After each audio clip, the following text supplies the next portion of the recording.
Amados que me ouvis, analisemos agora o dogma de Maria, feito pela Igreja Católica Romana. O texto sagrado diz o seguinte: veio um dos 7 anjos que tinham as 7 taças e falou comigo, dizendo: vem, mostrar-te-ei a condenação da grande prostituta que está sentada sobre muitas águas. Apocalipse, capítulo 17, verso 1. Meu prezado, hoje em dia a besta exige liberdade e direitos humanos entre os povos, mas ela própria não dá exemplo. No encharcado de Ravenna, onde é a sua morada predileta, é a sua morada sobre muitas águas, que é o Vaticano, não permite outro culto religioso senão o seu. A palavra besta que nós nos relacionamos contra a Igreja Católica não é eu xingando ela de besta.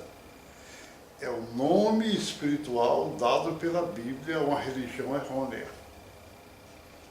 A taça de ira do grande Deus, Javé, eu sou, estão se enchendo, e o anjo conclama ao mundo neste momento: venham, mostrar-vos-ei a grande condenação da grande prostituta, Apocalipse 17, 1, que se assenta sobre muitas águas.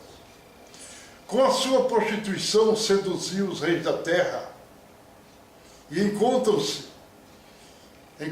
assentada sobre seu trono com um cálice de ouro transbordante, onde encontra-se bebendo o sangue dos mártires, Apocalipse 17, 6. E embriagada do sangue daqueles que morreram pelo nome de Jesus. Ora, o texto profético é enfático. Fala de uma grande prostituta sentada num trono sobre muitas águas e ao seu redor os reis da terra contaminados pela sua prostituição. E ainda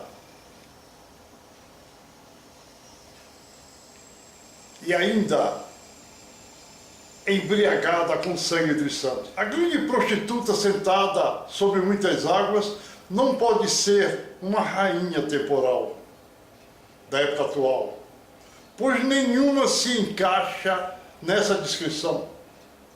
Só pode ser a igreja da besta, pois prostituta em linguagem bíblica significa religião errônea. Quando Israel pecava, prevaricando-se em idolatrias, Deus a considerava como prostituta. Isaías 1:21. Não obstante Israel continuar em desobediência e ser sem dúvida perante Deus, Javé, o grande eu sou, uma prostituta, ela não vestia nem veste a atual carapuça, pois está localizada no deserto, não sobre muitas águas, como a besta. O texto profético menciona que a prostituta está postada sobre muitas águas, com um cálice de ouro cheio de sangue dos santos, e rodeada pelos reis da terra. A única organização que se encaixa comodamente nesse quadro é a Igreja de Roma, que se encontra fixada no encharcado de Ravenna, atual Vaticano, rodeado de mares e rios por toda parte. Por outro lado, ela está sobre muitos povos. O cálice de ouro significa a grande ostentação de riqueza que possui. E o sangue que derrama do atual cálice é a grande denúncia que o anjo faz contra essa igreja diabólica e perversa, que matou milhões de pessoas por ocasião dos cruzados e depois Na Inquisição, também matou muita gente. Não existe nenhuma religião da Terra que seja tão festejada por reis, presidentes, como a Igreja de Roma. Sem dúvida, o diabo soube muito bem apropriar essa criação. Deve ter sido fabricada com suas próprias mãos. Muito esmero pelo maligno. Sem perder a característica primordial de comer pó. Porque quando a serpente enganou Eva no jardim, a sentença de Deus disse, olha, tu irás com teu ventre se arrastar na terra comendo pó da terra. Então, a grande seguidora dessa grande serpente, dessa terrível serpente, está comendo ainda hoje o pó da terra. Você não vê os seus servos, os seus diletos crentes, que se arrastam pelo chão ajoelhados em longos lugares, terras áridas, estão comendo pó da terra, porque Deus não quer sacrifício. O seu pontífice mais importante de todos, o anterior a este, em todo o lugar que visitava, beijava com a própria boca o chão. Dessa forma, repetindo o gesto do seu pai, comer pó da terra. O livro das Revelações, Apocalipse 17:3, mostra até suas vestes, que é escarlata, e os nomes de blasfêmia, vigário, filho de Deus. Imagina, o vigário, filho de Deus é Jesus. O chefe da igreja de Roma veste de escarlata e usa títulos blasfemos, como já registramos, vigários, filidei, etc., postando inclusive o número 666. Tenho absoluta certeza que os ouvintes irão pesquisar a Bíblia, que é o livro de Deus, e assim comprovarão o que nós estamos registrando agora. Mesmo que seja identidade igual ao da Igreja de Cristo, esses títulos que eles têm, de qualquer forma, para enganar o povo de Deus, vemos flagrante distância em aspectos. A igreja de Roma, os seus signatários, ela chama de padres, monsenhores, bispos, arcebispos, monges, freiras, cardeais e papas, enquanto a Igreja de Cristo nomeia seus signatários em Efésios 4:11, apóstolos, profetas, evangelistas, pastores e doutores.